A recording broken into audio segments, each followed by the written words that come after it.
Good morning student, class 9th A and 9th C. On the last term I started the number system.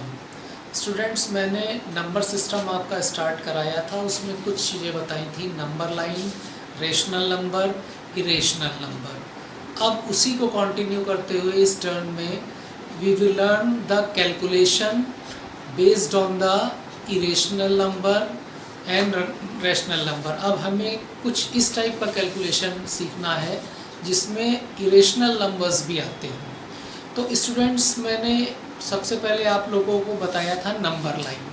तो number line ये बताया था कि कोई अगर हॉरिजेंटल लाइन है तो इस लाइन को हम कहते हैं नंबर लाइन, और इस लाइन में एक पॉइंट होता है O, that is called the origin. Point O से ही सारे डिस्टेंसेस जो हम मेज़र करते हैं. राइट हैंड साइड में जो डिस्टेंस होंगे हमारे वो पॉजिटिव होंगे, और लेफ्ट हैंड साइड में जो डिस्टेंस होंगे वो नेगेटिव होंगे.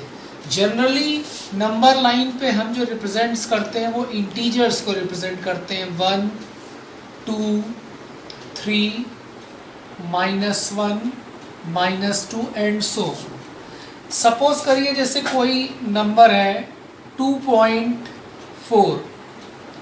अब अगर 2.4 को हमें नंबर लाइन पे रिप्रेजेंट करना है तो स्टूडेंट इसको हम लिख सकते हैं 2 + 0.4, यानी 2 तक तो हमें इंटीजर पार्ट लेना है.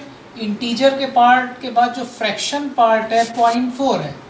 अब इस फ्रैक्शन पार्ट 0.4 को हम लिख सकते हैं 4/10.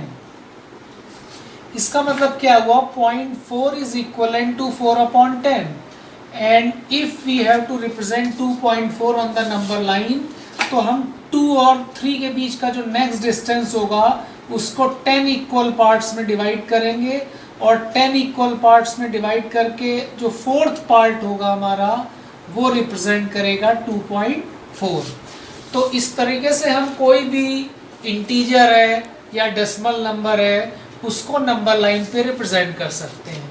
फिर इसके बाद मैंने बताया था रेशनल नंबर. तो रेशनल नंबर्स जो हैं, rational numbers are those number which can be written in the form p by q, where p and q are integers. p and q are integers and q is not equal to 0. तो इसका मतलब क्या हुआ, जितने भी हमारे integers होंगे वो रैशनल नंबर होंगे. तो जैसे 2/5, 2/5 is a rational number whose numerator is 2 and denominator is 5. Rational number के बाद मैंने बताया था इरेशनल नंबर.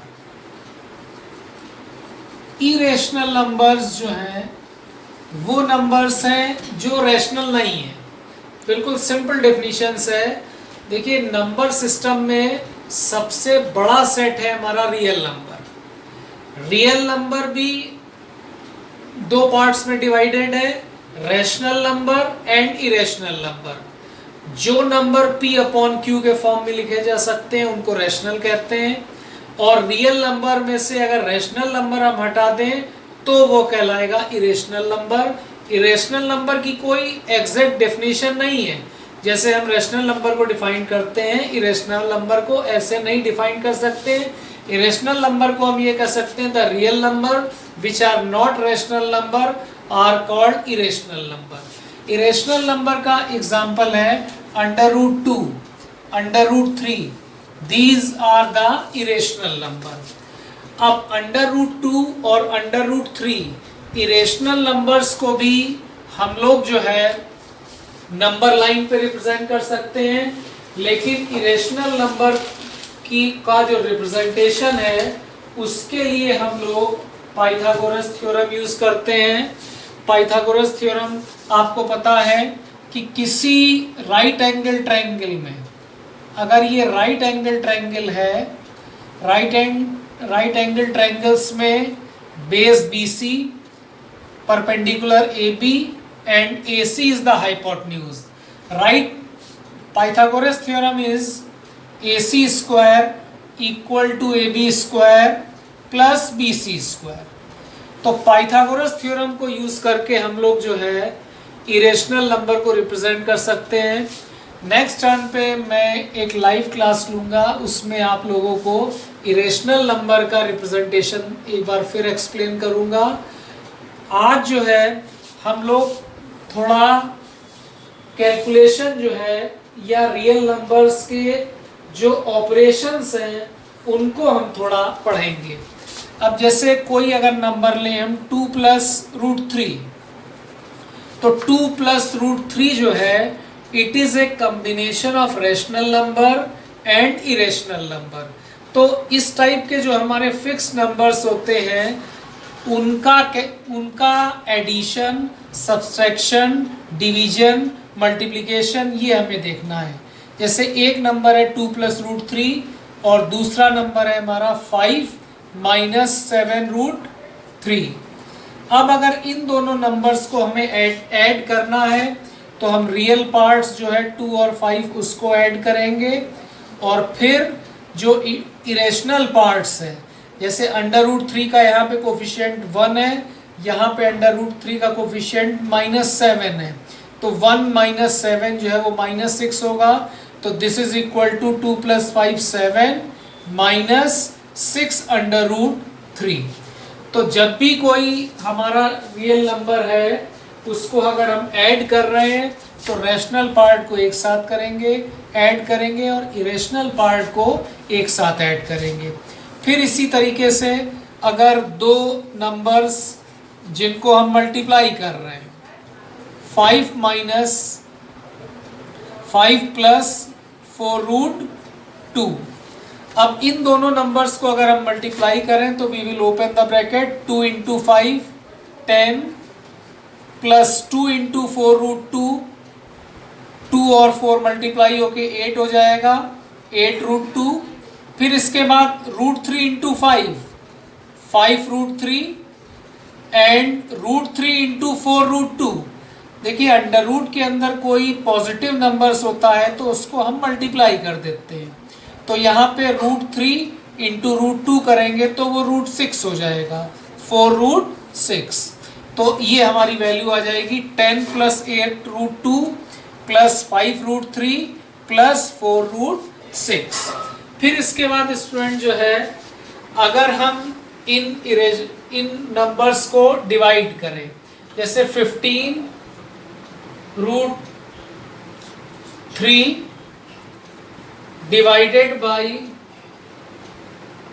5, ऐसे इसको हम कहते हैं 15 √10 डिवाइडेड बाई √2।